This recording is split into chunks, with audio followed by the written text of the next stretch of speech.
तो ये दोनों ट्रायंगल है हमारे, तो इनकी कॉरस्पॉन्डिंग साइड हमें चाहिए होती है। ये हमारा आर है, ये हमारा वी है, ये हमारा डेल्टा वी है और ये हमारा डेल्टा आर है। तो हमने ऐसे लिख लिया delta we by delta R. हम क्या डिराइव करने वाले हैं, हम डिराइव करने वाले हैं सेंट्रीपिटल एक्सेलरेशन, जो कि किसके इक्वल है, वी स्क्वायर बाय आर के इक्वल है। ठीक है, ये डिराइव करने वाले हैं। तो हमने ऐसे लिख लिया और v बाय आर लिख लिया ऐसे। कोई दिक्कत इसमें बताओ। अब मैंने क्या किया कि इसको शिफ्ट कर दिया, मैंने डेल्टा v को यही रहने दिया, v ले लिया, डेल्टा r ले लिया और r ले लिया, जो है इतनी बात समझ में आ गई आपको।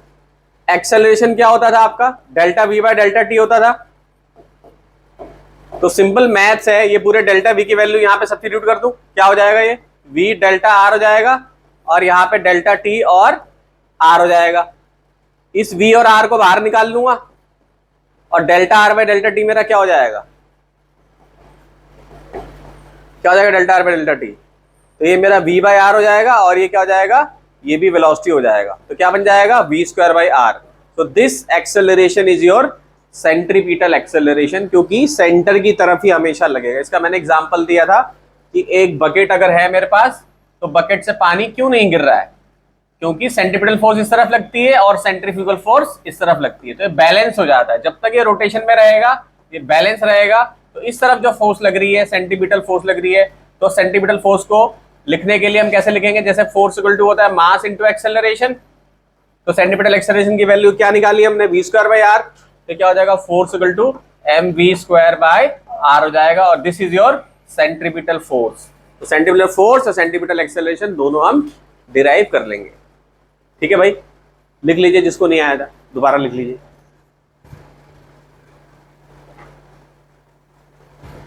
तो इस पर मैंने बोला था कि पानी क्यों नहीं गिर रहा है, क्योंकि सेंट्रीपिटल सेंट्रीफ्यूगल बैलेंस करते हैं हमेशा, ये भी समझा दिया। अब इसमें एक स्लाइड में नई चीज आई है, v equal to r omega.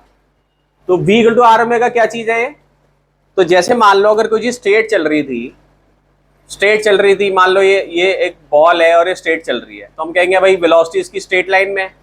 लेकिन अगर यही बॉल अगर मान लो ऐसा कर्व होने लग जाए, तो इसको फिर हमें थीटा के रिस्पेक्ट में एक्सप्लेन करना पड़ेगा, थीटा के रिस्पेक्ट में इसको एक्सप्लेन करना पड़ेगा हमें, क्योंकि अब ये सर्कुलर मोशन में है।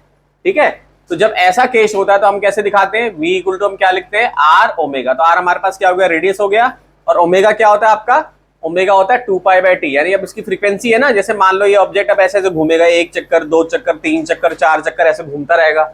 ठीक है, तो इसकी फ्रीक्वेंसी चेंज होती रहेगी बार बार। तो ये तुम्हारा क्या होगा, v equal to r omega हो गया, और डेल्टा थीटा भी इसका चेंज हो रहा है, तो ओमेगा को क्या ले सकते हो, d थीटा बाई dt, क्योंकि टाइम के साथ इसका एंगल चेंज हो रहा है ना। मान लो ये पार्टिकल यहाँ पे था θ1, फिर ये थोड़ा आगे गया तो θ2 हो गया, फिर आगे गया θ3 हो गया। इस तरीके से रोटेट करता रहेगा, यूं करेगा ना रोटेट, ऐसे यूं। तो इसका थीटा हर पॉइंट पे चेंज हो रहा है। तो ओमेगा का एक और फॉर्मूला क्या होता है, d थीटा बाई dt, और v इक्वल टू क्या हो गया, r ओमेगा। यानी v क्या है, वेलोसिटी, और ओमेगा तुम्हारा क्या है, एंगुलर वेलोसिटी, और r क्या है, रेडियस। क्यों ये फॉर्मूला बना, क्योंकि अब वो चीज जो है सर्कुलर मोशन में घूम रही है। इसको लिखिए कॉपी पे।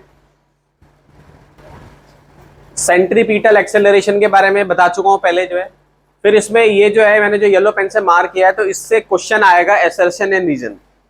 क्या क्वेश्चन आएगा कि सेंट्रीपिटल एक्सेलरेशन जो है वो एक कांस्टेंट वेक्टर नहीं है। ये असर्शन में आएगा, आने वाला क्वेश्चन है ये फ्यूचर में, कि सेंट्रीपिटल एक्सेलरेशन एक कांस्टेंट वेक्टर नहीं है। क्यों नहीं है, जैसे मैंने तुम्हें पिछली क्लास में बताया था कि देयरफॉर लिखा हो, सिंस लिखा हो, बिफोर लिखा हो, बिकॉज लिखा हो, पॉइंट टू बी नोटेड लिखा हो, इंटरेस्टिंग पॉइंट लिखा हो। ये सब बहुत इंपॉर्टेंट चीजें होती है जिनसे क्वेश्चन फ्रेम हो सकते हैं। तो सेंट्रीपिटल जो अगर एक्सेलरेशन में क्या लिखा आएगा, centripetal acceleration is not a constant vector. सही बात है। रीजन में क्या आएगा कि v और r तो कांस्टेंट, v एंड r तो कांस्टेंट है तुम्हारे, रेडियस तो चेंज होने से रहा। ठीक है, मैग्नीट्यूड भी कांस्टेंट है, लेकिन डायरेक्शन उसकी हर पॉइंट पे क्या हो रही है, चेंज हो रही है, और सेंटर की तरफ लग रही है हमेशा। इसीलिए इसको हम बोल सकते हैं कि ये कांस्टेंट वेक्टर नहीं, यानी कि ऐसे घूमेगा तो सेंटर की तरफ ही ये लग रहा है ना हर बार, ऐसी ये नोक तो इधर ही रहेगी सेंटर की तरफ हमेशा, जो है ऐसे घूमेगा ये। तो ये क्वेश्चन आ सकता है स्कूल के एग्जाम में, असर्शन रीजन में आ सकता है, केस स्टडी में आ सकता है। तो ये याद रखना है कि सेंट्रीपिटल एक्सेलरेशन जो है वो एक constant vector is not a constant vector. ठीक है, कांस्टेंट नहीं है, हर पॉइंट पे डायरेक्शन चेंज हो रही है इसकी जो है। तो ये लिख लीजिए कॉपी पे, अभी से लिख लिया, इसको शॉर्ट में लिख लीजिए। Omega equal to delta theta by delta t क्यों है? क्योंकि ये एक्चुअली में सिमिलर ही है, velocity equal to distance upon time होता है ना। तो जब ये तो स्ट्रेट लाइन के लिए है, स्ट्रेट लाइन में अगर किसी ऑब्जेक्ट का वेलोसिटी है, इसी चीज का अगर मान लो सर्कुलर वेलोसिटी यानी सर्कल में अगर घूम रहा है तो इसका नाम बदल के क्या कर देंगे, ओमेगा। कोई डेरिवेशन नहीं है, सिंपल सी है। डिस्टेंस क्या हो जाएगा, डेल्टा थीटा और डेल्टा टी हो जाएगा। इसको डिफरेंशियल की फॉर्म में भी लिख सकते हैं, omega equal to d theta by d t. ठीक है, ये हो गया तुम्हारा। अब तुम्हें ये भी पता है कि थीटा इक्वल टू क्या होता है, आर्क अपॉन रेडियस होता है भाई। थीटा इक्वल टू तुम्हारा क्या होता है, आर्क अपॉन रेडियस होता है ना। ये होता है कि नहीं होता बताओ। ये भी एक डिस्टेंस है तुम्हारा यहां से देखा जाए तो वेलोसिटी के इक्वल टू हम क्या लिखते थे, delta s by delta t लिखते थे ना। v equal to delta s by delta t, distance upon time. तो मान लो कि ये हमने मूव किया तो थीटा इक्वल टू होता है आर्क, ये हो गया तुम्हारा आर्क, और ये तुम्हारा क्या हो गया, रेडियस हो गया तुम्हारा। तो आर्क यहाँ पे क्या है, डेल्टा एस है, और ये तुम्हारा रेडियस है, और ये थीटा है।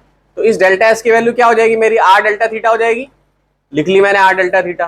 ठीक है, अब v equal to delta s by delta t होता था, इसकी जगह पे आर डेल्टा थीटा लिख लिया। तो यहां से क्या आ जाएगा, v equal to r omega. तो ये छोटी सी डेरिवेशन 1 नंबर में स्कूल में आ सकती है, 2 नंबर में आ सकती है, derive v equal to r omega. तो ऐसे डिराइव कर लोगे, लिख लो उसको। ठीक है, फटाफट लिख लो, इतना ही एनसीआर। तो हमने जो अलग अलग वर्जन अब समझने फॉर्मूले के, पहला वर्जन क्या था हमारा, ध्यान से समझते जाएं, ये सब न्यूमेरिकल में काम आएगा। v आपकी लीनियर वेलोसिटी है, इसी v को क्या लिख सकता हूं, तो क्या हो जाएगा फॉर्मूला,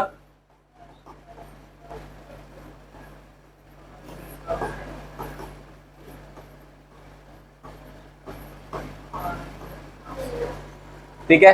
ओमेगा का एक और फॉर्मूला बताया था,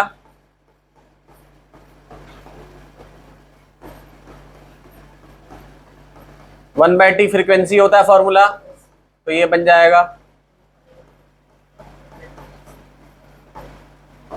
हाँ कि ना। इसको पुट कर देते हैं इसमें, तो ये एक पहला फॉर्मूला बना, ये दूसरा बना। तो न्यूमेरिकल में आपको क्या देखना है, पहले आप न्यूमेरिकल को ध्यान से पढ़िए, उसका डेटा निकालिए, क्या डेटा दिया है, क्या पूछ रहा है वो लिख लीजिए, और फिर सोचिए अपने माइंड में कि कौन सा फॉर्मूला वहां पे फिट बैठेगा। क्या फ्रीक्वेंसी दी हुई है, क्या टाइम पीरियड दिया हुआ है। तो अगर आप ऐसे सोचेंगे ना तो हमेशा आपको पता चल जाएगा कि ये वाला फॉर्मूला यहाँ पे यूज, क्योंकि एक ही अननोन वेरिएबल को पूरी फिजिक्स में हम ढूंढ रहे हैं। आप लोगों के लेवल पे जो हम लोग फिजिक्स पढ़ रहे हैं तो उसमें हम एक ही अननोन वेरिएबल को ढूंढ रहे हैं हमेशा। ठीक है जी, तो ये हो गया टी, वन अपॉन टी क्या हो गया, फ्रीक्वेंसी हो गया। ओमेगा आपका यहाँ पर आ गया। अब ओमेगा को ऐसे भी तो लिख सकता हूं,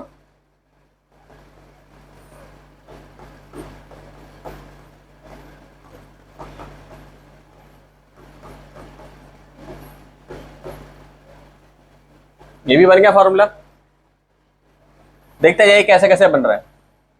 ये जिस दिन सीख गए आपकी एक फॉर्मूला दूसरे फॉर्मूले से कैसे कनेक्टेड है और कितने कितने उसके वर्जन्स हैं, तो आपको फिजिक्स समझो आगे। और सोचना अगर आपके आ गया कि भाई इस चीज में कौन सा फॉर्मूला लगेगा, बस होगी, फिजिक्स आसान होगी, मैथ्स ही है फिजिक्स, बस ये आ गया आपका फॉर्मूला। ठीक है, अब इसको और कैसे लिख सकता हूं, ये सब अपनी कॉपी पे बिना देखे आप लोग करेंगे।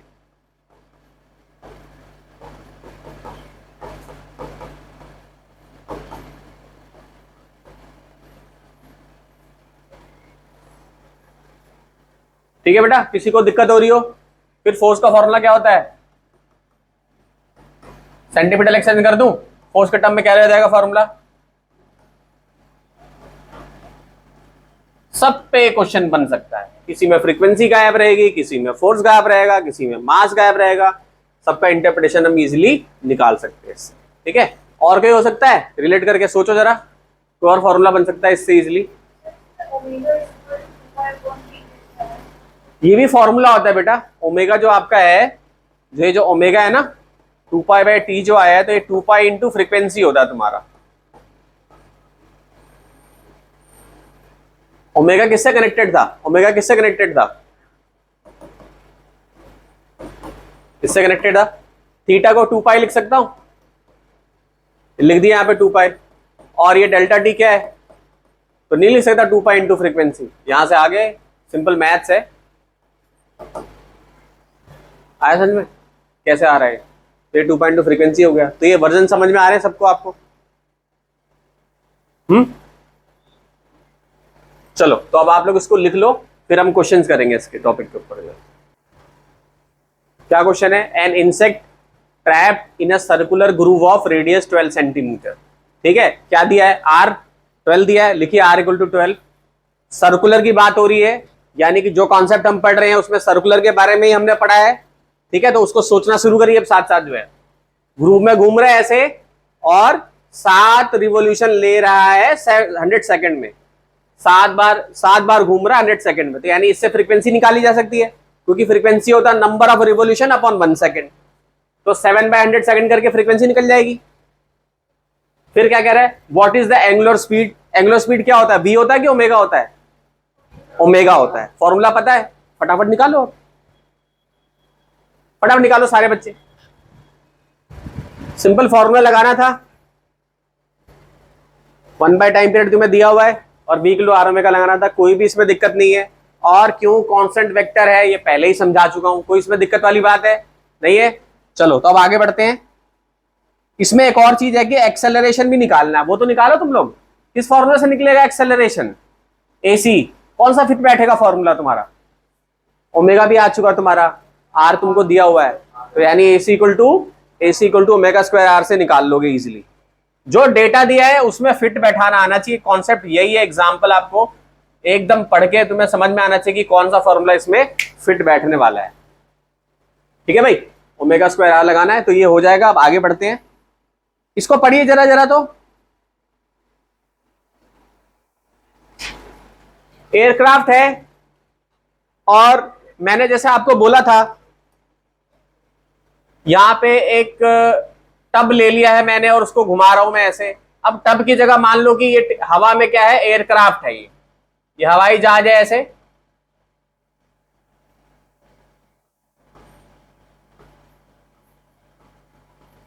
ठीक है जी, ये एरोप्लेन है और ये ऐसे कर्व ले रहा है ऐसे। तो जैसे इस पानी में सेंट्रीपिटल फोर्स इधर लग रही थी, तो क्या प्लेन पे भी ऐसे ही सेंट्रीपिटल लगेगी जब ये कर्व में घूमेगा? कर्व्ड में घूमेगा, सीधा नहीं। हाँ कि ना? हाँ एग्जैक्टली। यानी यहां पे भी इसका सेंट्रीपिटल एक्सेलरेशन यहां पे होगा। अब आप लोगों ने साइकिल चलाई है, साइकिल में भी ऐसे कर्व करोगे तो क्या लगेगी? लगेगी सेंट्रीपिटल, ऑब्वियसली लगेगी। कार को टर्न करेंगे तो लगेगी सेंट्रीपिटल, लगेगी। ठीक है, और क्या चीज पॉसिबिलिटी हो सकती है? और कहां सेंटीपिटल लग सकती है बताओ?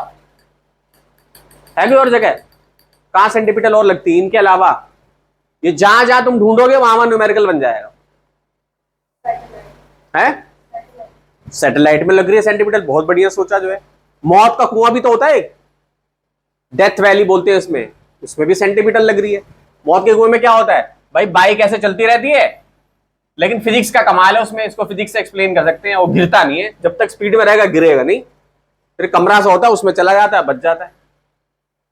ठीक है, या हो सकता है मैग्नेट लगी हो, उसमें मैग्नेट लगा देते हैं, वो गिरता ही नहीं, मैग्नेट से भी तो रोका जा सकता है।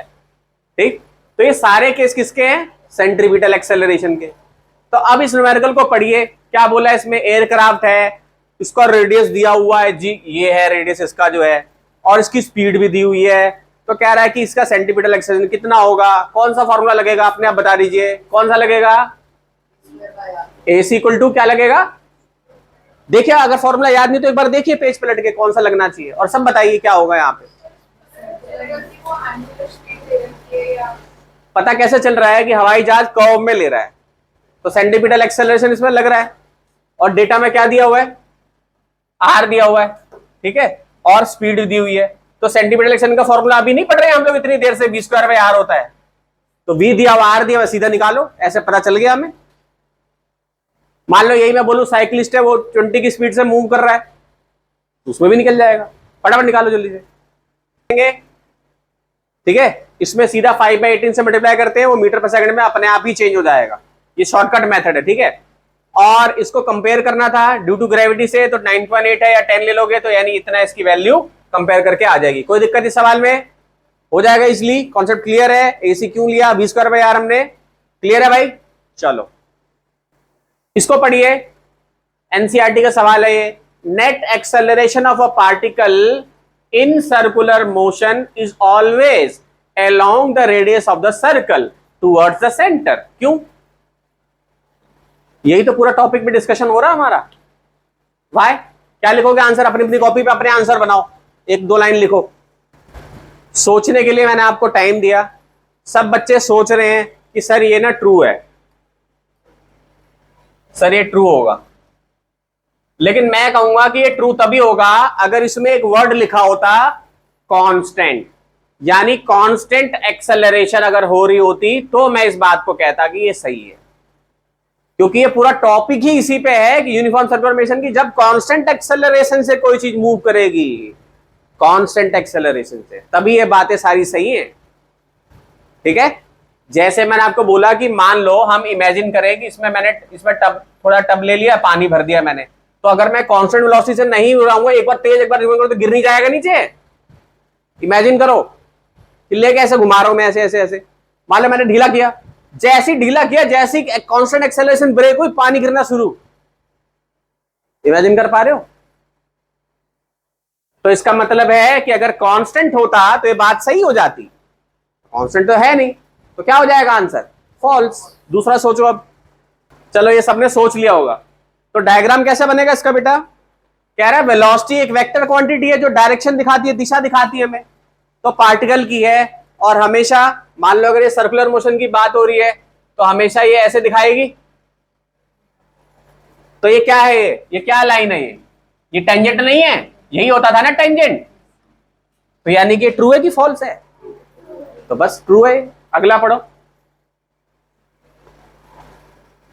ये भी इसी में छुपा हुआ है। कह रहा है acceleration vector of a particle in uniform circular motion average over one cycle is a null vector. तो मान लो कि इसका डायमेट्रिकली अपोजिट बोला है इन्होंने, वन साइकिल बोला है, तो मान लो कि ये साइकिल, ये यहाँ पे एक वेक्टर ले लिया मैंने, अभी इधर घूम के आएगा तो यहां पर आ जाएगा जो है। तो इन दोनों वेक्टर को अगर मैं उठा दूं, ऐसा कंपोनेंट बना दूं, तो कैंसल आउट नहीं हो जाएंगे? तो यही बात है कह रहा है। तो ये बात सही है कि गलत है? सही है, यानी कि ये दोनों ट्रू है तुम्हारे। लिख लीजिए इसको कॉपी पे। हाँ बेटा, बेटा देखो, एक पॉइंट मैंने चूज कर लिया ए, एक पॉइंट मैंने चूज कर लिया बी, तो इसका जो वेलोसिटी का जो वेक्टर है ऐसे बनाऊंगा यहां पे, फिर यही पार्टिकल यहां घूम के आएगा तो इसका वेलोसिटी का वेक्टर यहां बनाऊंगा मैं। वेक्टर में मैंने सिखाया था एक पॉइंट पे हम लाके रख सकते हैं, तो इस वेक्टर को उठा के मैंने यहां रख दिया और इस वेक्टर को मिटा के मैंने यहां रख दिया। अब ये ए है, ये बी है, तो ए और बी तो इक्वल ही है ना, क्योंकि कांस्टेंट एक्सेलरेशन से मोशन हो रहा है, तो ए और बी कैंसिल आउट नहीं हो गए। मान लो अगर इसको फोर्स मान लूं तो ये 50 न्यूटन हो गई, ये 50 न्यूटन हो गई, तो 50-50 जीरो हो गए ना, क्योंकि अगर कंपोनेंट ऐसे होते तो यानी कि ऐड हो रहे हैं, यहाँ पे कैंसिल आउट हो रहे हैं। आया कि नहीं? लिख लीजिए इसको फटाफट, सोचना शुरू करो। जैसे बताया मैंने, स्टोन है, सोचना शुरू करो। स्टोन है यहाँ पे, ये रहा जी स्टोन,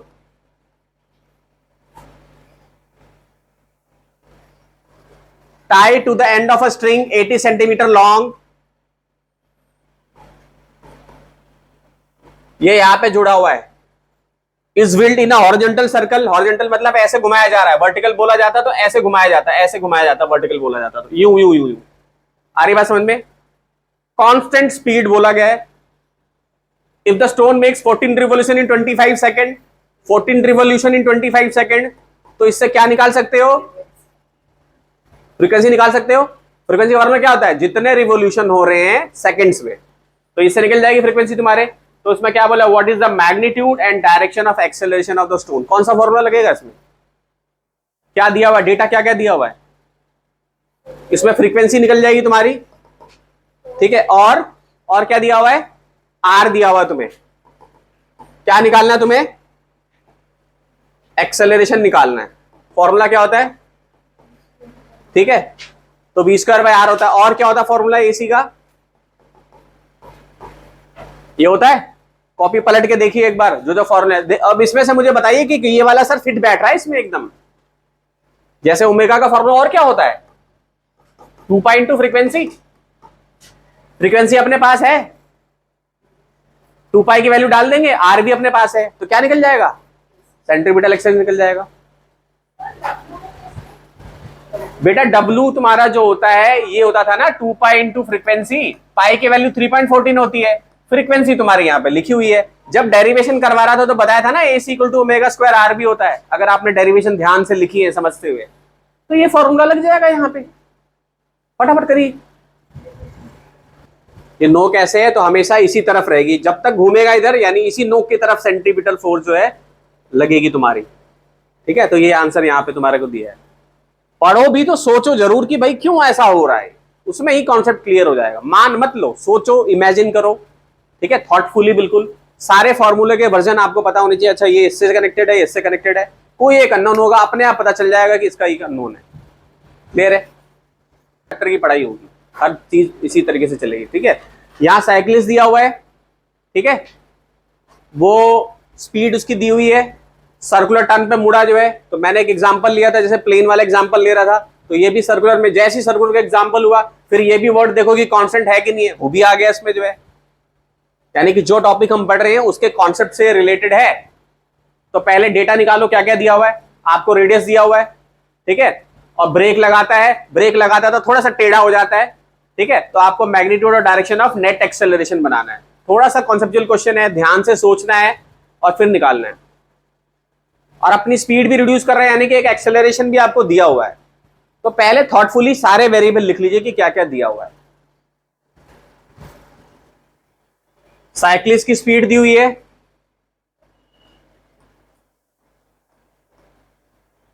लिख लेते हैं कितनी दी हुई है भाई, इसको मीटर पर सेकंड में चेंज कर सकते हो, 580 मीटर करके, वो सब तुम कर लोगे, कोई दिक्कत नहीं है। सर्कुलर टर्न पे जा रहा है ऐसे, तो जब सर्कुलर टर्न पे मुड़ना चाहेगा, वो ऐसे मुड़ना चाहेगा और ब्रेक लगाएगा, तो एक तरफ तो उसका एक्सेलरेशन अगर देखोगे तो इस तरफ जाना चाहेगा, सेंट्रीपिटल, जब वो मोड़ेगा तो सेंट्रीपिटल यहाँ पे होगा तुम्हारा, तो यानी सेंट्रीपिटल एक्सेलरेशन हमें नहीं दिया हुआ है। सवाल को ध्यान से पढ़े तो इसमें एक एक्सेलरेशन दिया है कि कांस्टेंट रेट से ब्रेक लगा रहा है, तो यानी कि ये वाला एक्सेलरेशन कौन सा है तुम्हारा, टेंजेंशियल है। एक टेंजेंशियल एक्सेलरेशन इसमें दे रखा है, वो कितना है तुम्हारा 0.5 मीटर सेकंड -2। और ये वाला एक्सेलरेशन किससे निकाल लोगे, स्पीड दी हुई है v²/r से निकाल लोगे। तो मैंने वेक्टर आपको सिखाया है, इसको उठा के यहां पे रखोगे, यहां पे तुम्हारा रिजल्टेंट आ जाएगा। ऑब्वियसली दोनों के बीच में 90 डिग्री का एंगल है, तो फॉर्मूला क्या बनेगा, AC का स्क्वायर AT का square plus 2AC AT cos 90, पूरा एंगल लेते हैं, ये तो खत्म। इन दोनों की वैल्यू डाल दोगे, क्या निकल जाएगा तुम्हें, नेट एक्सेलरेशन निकल जाएगा। यानी जब वो ऐसे घूम रहा होगा, ऐसे टर्न कर रहा होगा, तो जो दोनों एक्सेलरेशन का जो नेट है वो मिल जाएगा। अब ये नेट क्या चीज है कि मान लो कि कोई चीज ऐसे जा रही थी, मैंने पीछे से और धक्का दे दिया उसको, तो और ज्यादा स्पीड बढ़ गई उसकी, तो दो एक्सेलरेशन की वजह से जो फाइनल एक्सेलरेशन निकल के आ रहा है वो हमारा एक्सेलरेशन यहाँ पे नेट होगा। इसको आया समझ में बात? ये पहले इससे कैलकुलेट करो, भी आंसर बताता हूँ। AC की वैल्यू v²/r से 0.7 आ जाएगी, AT तुम्हें दिया हुआ है और b तुम्हारे को दिया हुआ है, ठीक है। सेम पैटर्न पे जेई में क्वेश्चन है। अगर मान लो मैं इसको वेक्टर के साथ रिलेट कर दूं, मैं बोलूं कि ये मेरा क्या है, ये मेरा क्या है, -i कैप है, और ये मेरा क्या है, -j कैप है, ठीक है। और मैं अगर मान लो एंगल बदल के 60 डिग्री कर दूं, तो क्या नहीं निकाल लोगे? तो ऐसे ही जेई इस पे क्वेश्चन बना के दे देगा आपको, मैं करवाऊंगा आपको क्लास में, आप लोग ही कर पाओगे। नीट में आ जाएगा क्वेश्चन सिंपल जो है, ठीक है। जो जो हमने पढ़ा उस पे कोई कोई MCQ आ जाएगा। तो आज जो आपने पढ़ा है ये शायद मेरा लास्ट क्वेश्चन था, इसके बाद स्लाइड में जो और नया ऐड कर दूंगा मैं, ठीक है। तो ये मेरा टारगेट, जो आप लोगों ने बेस आपका मजबूत हो चुका है, सारे अच्छे क्वेश्चन आपने कर लिए, इसके अलावा भी और अच्छे क्वेश्चन है, इसको लेकिन घर में जाके आप लोग अच्छे से रिवाइज करेंगे, जो पढ़ा है उस पर सोचेंगे थॉटफुली, कैलकुलेशन अपनी दोबारा करेंगे, और जो फॉर्मूला उसको दोबारा जाके रिवाइज, 15-20 मिनट लगेंगे रिवाइज करने में। अच्छा सर ने क्या बताया, v²/r बताया, सर ने ओमेगा बताया, dθ/dt होता है। क्यों होता है dθ/dt? क्योंकि वेलोसिटी का दूसरा नाम ओमेगा है। ये सारी छोटी छोटी चीजें, इनको ही अपने नोट्स में लिखते जाना है, इनको ही करना है। जेईई की तैयारी कोई अलग से नहीं होती, इसी से होती है। इन्हीं छोटे छोटे क्वेश्चन पे थोड़ा सा ट्विस्ट करके वो दे देते हैं, तो जो बच्चा समझ के पढ़ रहा है वो कर लेगा, चाहे नीट हो चाहे जेईई हो। थोड़ा सिंसियरिटी मेंटेन रखिए अपने आप, ठीक है भाई।